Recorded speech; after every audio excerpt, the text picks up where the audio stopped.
அனைவருக்கும் வணக்கம். நான் தமிழரசி பாலமுருகன். இந்த பதிவில் நம்ம பார்க்க போகிறது மிக மிக முக்கியமான சில விஷயங்கள். பிறக்கக்கூடிய இந்த தமிழ் புத்தாண்டு பராபவ ஆண்டு 14/4/2026 செவ்வாய்க்கிழமை இந்த புதிய ஆண்டுக்குள் நாம் அனைவரும் காலடி எடுத்து வைக்கப் போகிறோம்.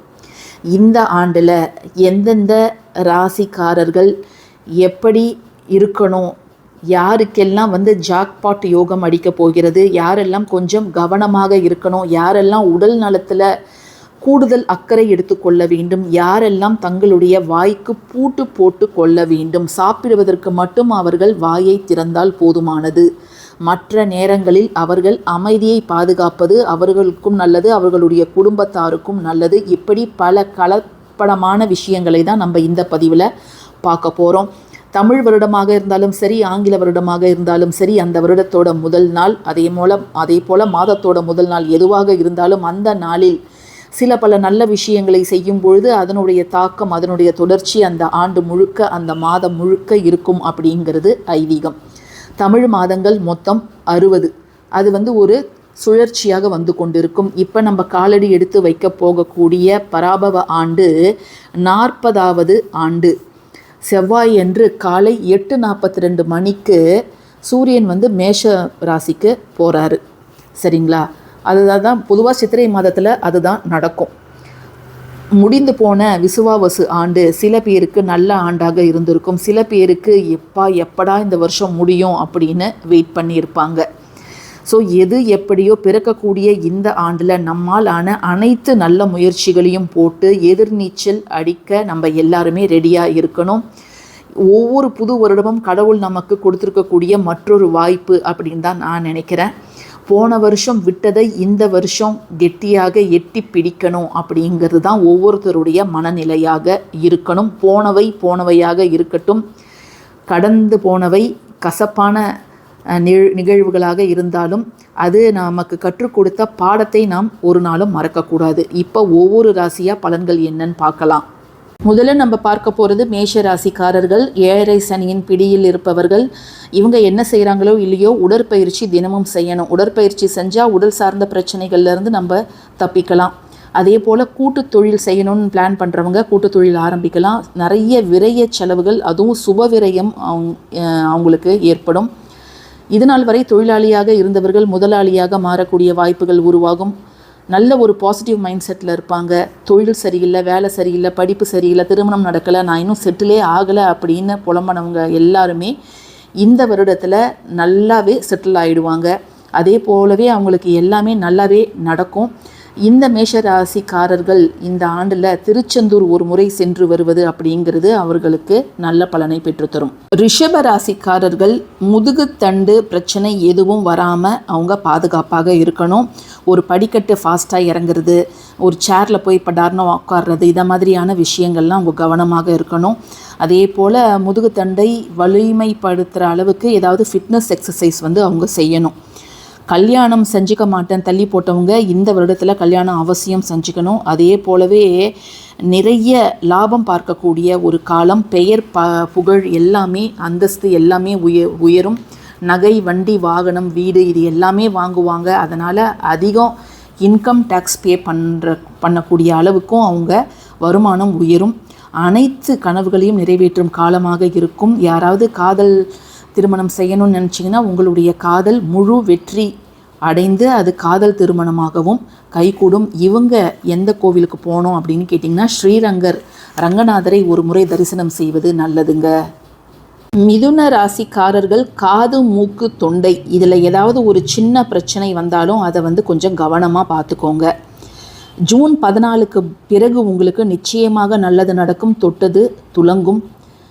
தாய்நாடு திரும்பி வரணும்னு அப்படின்னு வெளிநாட்டில் இருக்கிறவங்க நிச்சயம் தாய்நாடு திரும்பி வருவார்கள். இவர்களுக்கு இது ஒரு நல்ல காலகட்டமாக இருக்கும். அவங்க வாங்கிய கடன் முழுவதும் தீரும். சந்தோஷத்தை அள்ளி தரக்கூடிய ஒரு காலம். அவங்க செஞ்சுட்டு வந்த தொழிலில் நிச்சயமாக ஒரு மாற்றம் ஏற்படும்.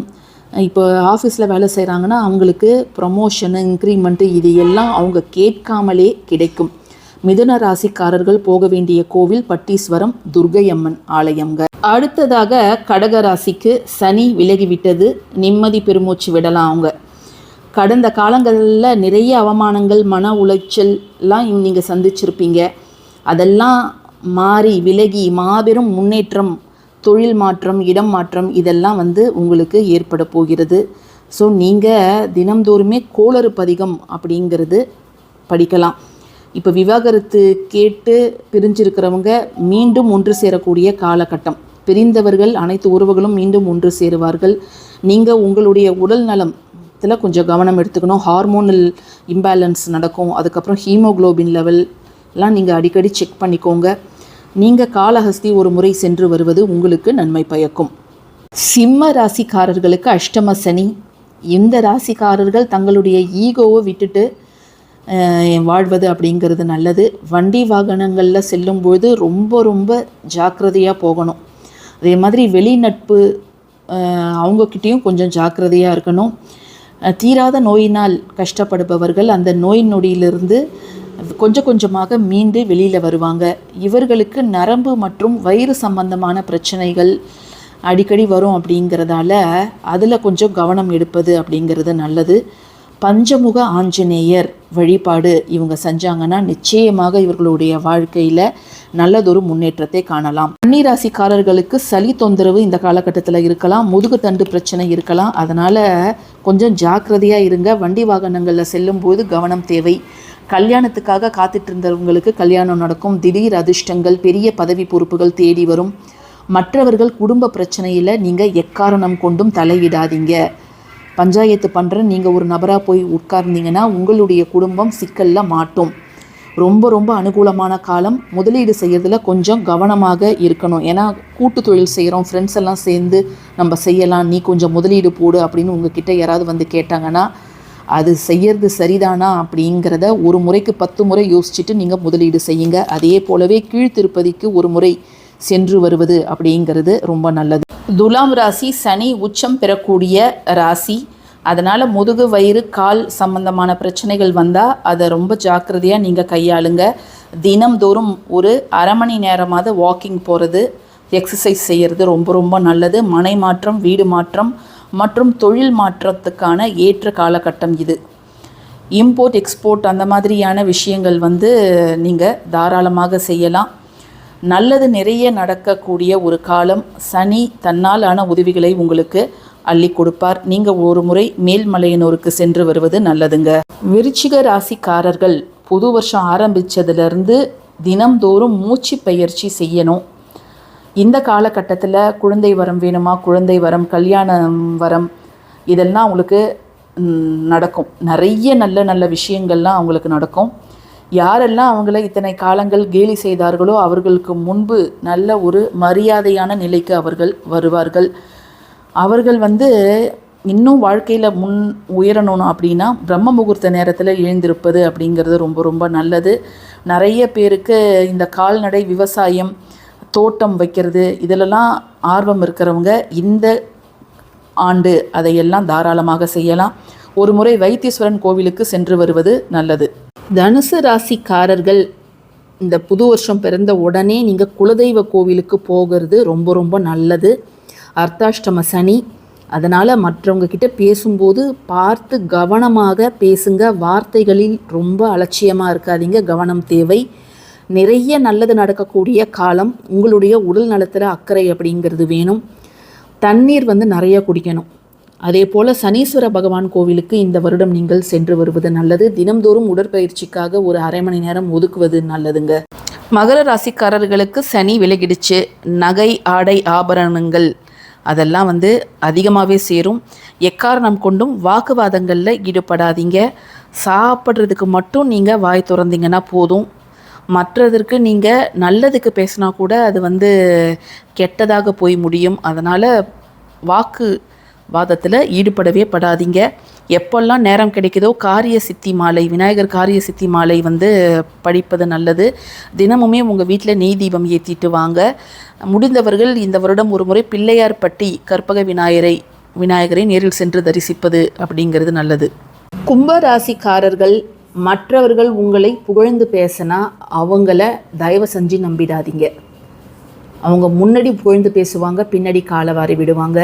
அதனால் ரொம்ப ஜாக்கிரதையாக பேசுங்க. திருமணத்திற்காக காத்திருப்பவர்களுக்கு திருமணம் நடக்கும். தொழில் நல்ல ஒரு முன்னேற்றம் அடையும். உடல் நலம் சார்ந்த பிரச்சனைகள்னால் வயிறு சார்ந்த பிரச்சனைகள், கட் ப்ராப்ளம்ஸ் இருக்கும், அந்த மாதிரி தோள்பட்டை வலிலாம் வந்து போகும். ஸோ அதற்கான எக்ஸசைஸ் நீங்கள் செய்கிறது அப்படிங்கிறது ரொம்ப நல்லது.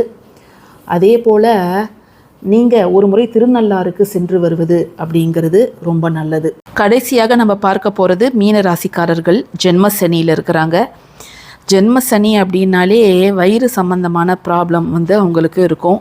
ஸோ அதில் கவனம் எடுத்துக்கோங்க. நிறைய நல்ல விஷயங்கள் நடக்கும். அஷ்டலக்ஷ்மி கடாட்சமும் உங்களுக்கு கிடைக்கும். நீங்கள் ஒரு முறை பழனி முருகரை சென்று தரிசிப்பது நல்லது. இப்போது நம்ம 12 ராசிகளுக்கான பொது பலன்களை பார்த்தோம். இதில் உச்சத்தை தொட போகும் 4 ராசிக்காரர்கள் யார், கோடியில் புரள போகும் அந்த 4 ராசிக்காரர்கள், அல்லது அதிர்ஷ்டம் பெறப்போகும், பட்டையை கிளப்ப போகும் அந்த 4 ராசிக்காரர்கள் யார்? மேஷம், கடகம், மிதுனம் மற்றும் கன்னி. ஸோ இவங்களுக்கு எல்லாமே வந்து டாப்பாக இருக்குங்க இந்த ஆண்டு. அது மட்டும் இல்லாமல் உடல் நலத்தில் அக்கறை யாரெல்லாம் எப்படி எப்படி எடுத்துக்கணுமோ அந்த மாதிரியான கவனங்களை நீங்கள் கொடுங்க. அதே போல் வாய் அதிகமாக வந்து மற்றவங்க கிட்ட கொடுக்காதீங்க, இல்லைன்னா நம்ம வாங்கி கட்டிப்போம். அந்த ராசிக்காரர்கள் மகரம் மற்றும் கும்பம். இந்த பதிவு பிடிச்சிருந்ததுன்னா கட்டாயமாக லைக் பண்ணுங்கள், ஷேர் பண்ணுங்கள், நம்ம சேனலுக்கு சப்ஸ்கிரைப் பண்ணுங்கள். யாரெல்லாம் நம்ம சேனல் மெம்பர்ஸ் ஆகணும்னு நினைக்கிறீங்களோ தாராளமாக ஜாயின் பண்ணிக்கோங்க. தேங்க்யூ ஃபார் வாட்சிங் திஸ் வீடியோ. நன்றி.